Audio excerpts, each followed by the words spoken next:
Menjadi pembalap didikan Red Bull itu tidak mudah. Tekanan yang dihadapi sangatlah besar, dan lingkungan kerja yang ada di dalamnya terkenal cukup keras, dengan persaingan serta tuntutan yang besar untuk perform secara instan. Hal itulah yang dihadapi oleh Yuki Tsunoda, dan musim 2023 akan jadi musim penghakiman bagi dirinya, yang bakal berpengaruh pada masa depannya di balap F1. Kehilangan Pierre Gasly sebagai rekan setim tentu akan cukup berpengaruh pada bagaimana pendekatan Tsunoda pada balapan musim ini. Selain kehilangan sosok panutan atau sosok kakak yang selalu rela mengajarkan banyak hal untuk membantu Tsunoda beradaptasi, ia juga kehilangan peran Gasly sebagai benchmark atau patokan perkembangannya di F1. Sedikit memutarbalikkan waktu ke belakang, Yuki Tsunoda langsung dipromosikan oleh Red Bull ke tim AlphaTauri setelah menjalani musim yang sensasional sebagai pembalap debutan di Formula 2. Ia mampu bersaing ketat dengan Mick Schumacher yang jadi juara umum saat itu dan finish di peringkat 3 klasemen akhir musim. Tidak heran jika Helmut Marko langsung tertarik untuk merekrutnya. Tapi ekspektasi publik sepertinya terlalu tinggi untuk Tsunoda. Di musim pertamanya, pembalap Jepang ini kalah telak dari Pierre Gasly yang lebih berpengalaman dan terlalu sering membuat kesalahan-kesalahan sendiri. Tsunoda bisa dibilang merupakan pembalap Jepang yang berbeda dari rekan-rekan senegaranya. Orang Jepang biasa dikenal dengan hobi bekerja keras dan berkomitmen tinggi.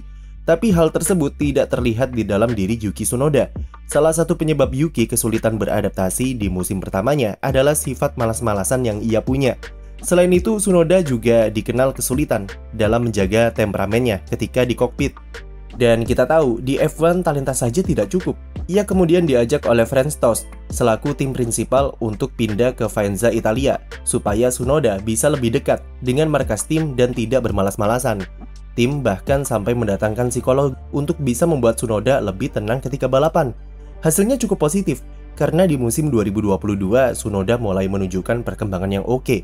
Gap yang sebelumnya ia terpaut 0,5 detik dari Gasly berkurang jadi 0,2 detik saja. Ia juga beberapa kali tampil jauh lebih baik ketimbang rekan setimnya tersebut dalam beberapa kesempatan. Namun sekali lagi, Tsunoda belum bisa menghasilkan end product yang meyakinkan bagi Red Bull untuk menjadikannya sebagai calon pengganti Sergio Perez di masa depan. Secara statistik, dia masih kalah dari Gasly dari semua sisi. Mungkin iya, itu karena mobil AlphaTauri musim lalu yang buruk. Tapi meski begitu, pada faktanya Tsunoda belum bisa menunjukkan progres yang signifikan sejak debutnya di F1.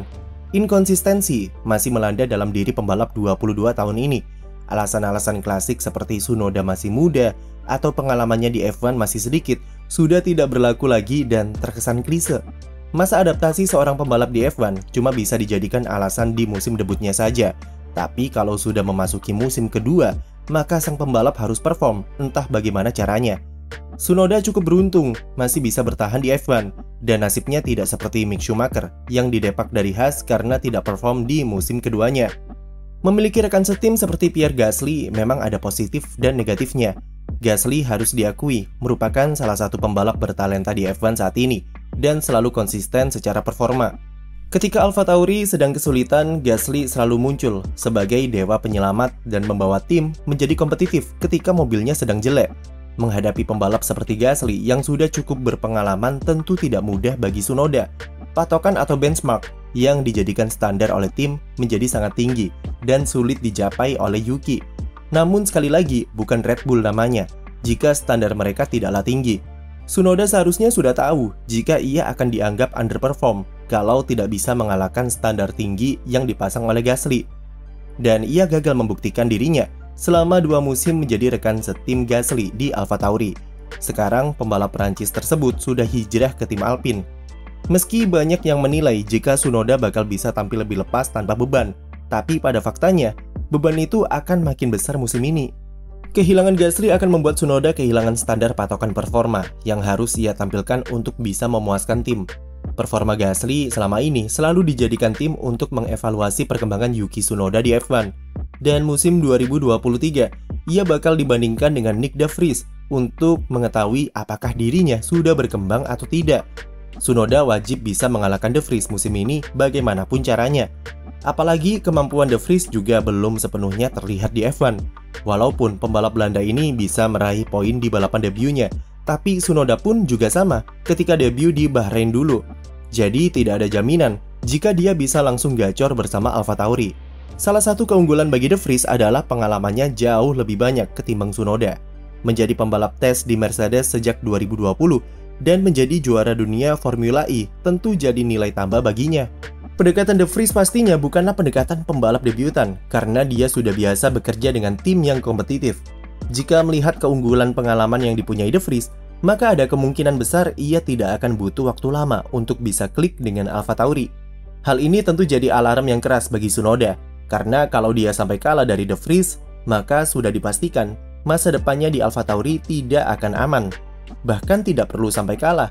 Jika De Vries bisa menyamai dan tidak terpaut jauh dari Tsunoda pun, Red Bull mungkin bakal berpikir dua kali untuk mempertahankan Yuki di sana.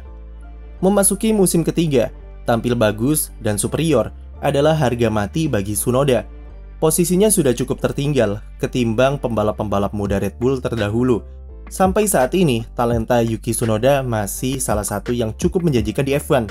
Tapi sejauh mana potensi itu bisa ia keluarkan masih menjadi tanda tanya besar. Oleh karena itu, 2023 akan jadi tahun penghakiman bagi Tsunoda.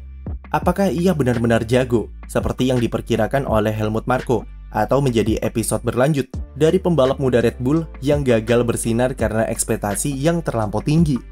Sekian video dari kami, jangan lupa beri like dan subscribe untuk konten F1 lainnya.